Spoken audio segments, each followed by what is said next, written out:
Good day everyone. Welcome to our presentation on how to transmit and receive the SOS distress signal using Morse light.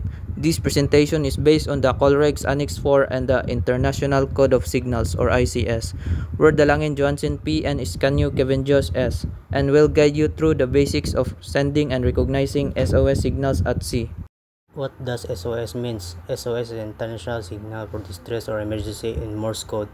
It is S 3 short signal, O 3 long signal, S 3 short signal, used worldwide to request urgent help. How to send SOS by Morse light, Colregs Annex 4. Use of signal lamp, searchlight or flashlight. Flash the Morse code sequence.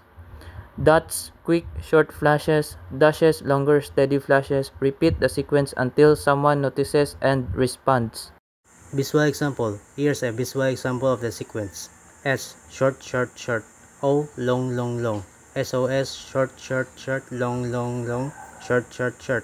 Remember to keep the timing consistent. Shorts are about 1 second and longs are about 3 seconds.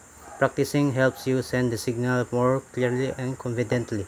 How to recognize and respond, ICS. When you see or receive an SOS signal, identify it as distress signal. Stop other communications signals. Be ready to help or relay the message. Contact authorities if needed. References. Our information comes from our reliable maritime safety sources. Colregs Annex 4, which lists official distress signals, the International Code of Signals Manual, and National Safety Guidelines for Maritime Operations. Demonstration section. Now let's demonstrate how to send SOS using a flashlight. Morse code S. Morse code O.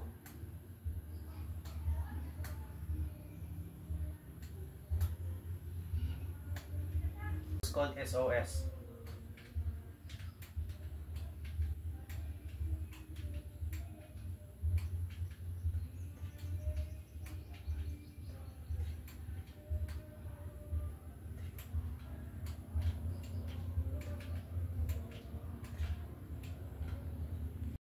Thank you for watching our presentation on the SOS distress signal using Morse light.